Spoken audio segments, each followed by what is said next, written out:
This is my video about a couple of the purchases I regret in my 20s thus far. I'm very fortunate to have really gotten into like personal financing and like Gordon Ramsay when I was pretty young, around 23 or so, and so like my first main objective was to pay off my student loans, which doesn't mean I don't have purchases I regret. So I'll go through some of those right now. So some of my worst purchases, this is a personal like flaw of mine. Anytime I get really into something, I just buy way too much of it. It's not about any one item in particular, it's just my hobby at the time. I'll be like, ooh, I have to buy all of it. So there's been makeup. I spent like what, $2,000 one year on makeup alone, like, and most of it I ended up getting rid of, because first off, makeup expires, and second off, like, a lot of it wasn't my style. Dresses, you know, there was a year where I spent like $2,000 in clothes, on like ModCloth, and then like skincare, I went from makeup to skincare basically. Like I switched, and then there was like gardening, and I'm sure there are a couple other ones I can't remember right now, but I'm sure my friends, like some of my close friends would, but it's I just have a habit of like, once I want something, I want all of it. Oh, My Little Pony toys was something for a little bit. Another thing was Kickstarter items. So I haven't backed that many projects, probably like 4 or 5. And I've basically regretted every single one, which like sounds kind of sad to say, but the only Kickstarter item that I did that I liked in the end was a Juno mirror. Just because, like, it was a standalone mirror with a light on it, which is something, like, that's useful, and it doesn't matter when it arrives, because it's always kind of useful whenever. But everything else, like, I got some shoes, they were too small, I still can't kind of wear them, I'm trying to wear them, they're kind of expensive. I kickstarted some, like, sleep thing, because I sleep study thing. I could never even get it to connect to the Wi-Fi. What's another thing I kickstarted? I kickstarted some video games. And like, by the time they came out, the moment had passed. I was no longer interested in the video game. I've never even played it. So, you know, with that, I'm probably just not gonna kickstart things anymore, and if I ever sound interested in kickstarting something, you should tell me to stop. Another thing on the aspect of buying too many things, but this one I'm going to get specific into. I did a bunch of like crazy acne treatments for a little bit. And this is the skincare one where I just bought way too much skincare stuff because I was trying to really hard fix my acne. And the reason why this is stupid is maybe 3 years earlier, I had found something that worked. It made all my acne go away. It was birth control and spironolactone. And it just, and azelaic acid. And it worked great. My skin's great. I'm on it now. And you know what? I was just like, I'm going to try and find a solution that doesn't require me to take a pill every day. And I spent like a bunch of money and a bunch of trial and error on all these products that just didn't make my acne go away. And like, I knew something that worked. Like maybe some of you guys might think like, well, maybe it was worth the effort because now you know you need the drugs. Or maybe you should have tried a different one. But I don't know. I have some like regrets just not going back to the thing that I knew that worked.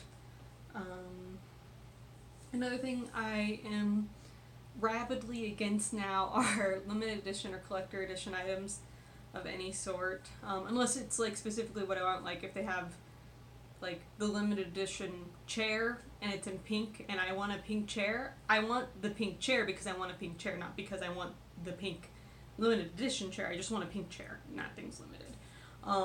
But for everything else, like, I'm just totally over limited edition things and like collector's editions of video games and like those kind of things. I'm just kind of over. And in that vein, I'm over collectibles in general. I did say I bought way too many My Little Ponies, but like anything that is collectible in any way, I do not want it. Especially now, I'm getting rid of anything that I basically don't need or doesn't bring immediate joy into my life. And a lot of those things I'm just really conflicted about collector's items because like they're kind of worth some money maybe, but I don't want to take the time to sell them and I don't really know what to do with all of it. So I just yeah, collector's editions, limited edition items, things like that. I'm just not into. And I've been to like San Diego Comic-Con, and so like I got a lot of like special edition San Diego Comic-Con stuff, and I don't know what to do with it now. I don't want it. Like, do I just donate it? Do I try and sell it? Like, I don't want to take the time to sell it. But yeah, collector's edition, big no for me. And on that same vein, I did spend $1,000 on a gift for my ex. That was a collector's edition, like it was a limited edition comic book from New York Comic Con 1982, whatever. And I do specifically kind of regret that. I am not because I regret spending $1,000 for a gift on my ex, but rather at that point in my life, I was still in student loan debt, and I still had a bunch of like uncertainty going on, and the idea that I dropped $1,000 on for a gift for someone at that point in my life, I kind of regret. You know, I don't necessarily regret spending $1,000 on a loved one per se, but I do regret kind of the timing of all of that. This one I didn't actually do, but I kind of talked my friend into buying a new car. I think one of her grandparents passed away. She got a pretty hefty inheritance, and this was kind of right before I got into Gordon Ramsay, and so she had $20,000 of inheritance money or something like that, and I was like, just buy a new car. Like, when are you ever going to be able to afford to buy a new car in full? And like, I have a lot of regret about convincing her to buy a new car at the time. She doesn't even remember that I pushed her to do it, ironically, but I remember it. So clearly she wanted to do it somewhat little bit, but I still feel really bad for kind of like my participation in that. And it is kind of a huge regret because it's not even my money, right? Like, it was my friend's money, and like, this was right before I discovered all Gordon Ramsay and stuff, and like, it didn't even occur to me until years later that I had really done this. Let's see. Oh, and then the last thing that I spent way too much money on in my 20s was my hair. My hair was blue for about 3 years, and it was solid blue, root to end. And I don't regret dyeing my hair blue. I really enjoyed having blue hair. My hair would still be blue if it did not cost so much money to keep it blue. Like, oh my god, every time I go to a stylist or like a hair salon, it's like $500, $300. And like, so I'm spending like $2,000 a year on my hair because I'd only go like 4 times a year, and then my roots would be like this long, and just, it wasn't really a great look. And I hated the way the blue looked with my roots. Like, my hair naturally is very warm, and because the blue is such a cool tone, like, I think the blue looked great with my skin, but the blue hair with my natural roots, I absolutely despised the way it looked. And then I went through all this money and upkeep it, like, maybe my hair will be blue again one day, but it's probably gonna be a wig. And some of you were like, oh, why are you paying so much money to like get your hair done? First off, I live in one of the most expensive areas in the world, so hair appointments are probably going to cost a lot more money here. Like, when I say $300, that was like a root touch-up appointment.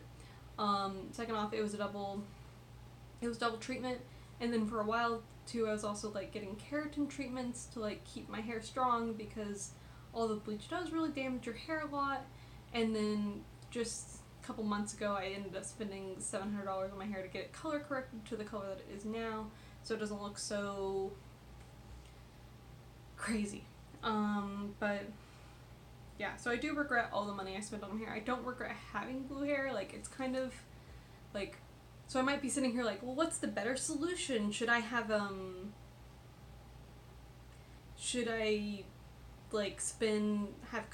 it myself? And the answer is no. I hate doing my hair myself. I've tried it. I fucked it up so many times. Oh no, I shouldn't say that word. I'm gonna cut that out. I messed it up so many times, and like made my hair like splotchy and kind of a mess, and I just was not into it. And I did that with the blue. I did that when my hair was red. I even did that trying to make my hair brown again, and then I was like, oh my god, I'm going to this wedding, like, my hair needs to look decent, and it's not looking decent. So I paid $700 to get my hair to essentially look natural-ish. Because for a long time my hair was like this really weird, like gray, green, faded blue thing, and I didn't want to put the blue back into my hair. But yeah, those are the purchases of my 20s I regret. They aren't terrible purchases, to be completely honest. You know, I'm very fortunate to have discovered, you know, personal finance world when I did, so nothing is like, it was not detrimental to me in any way. I can't say the same about my friend. Like, I feel really bad about that one though, and like I do wish ironically, it is because of that friend that I actually got into all of this, because I wanted to help her help herself, essentially, because she ended up just being in a bad situation with the student loans and stuff, and that was when I got really into paying off my debt. This video is so rambling long.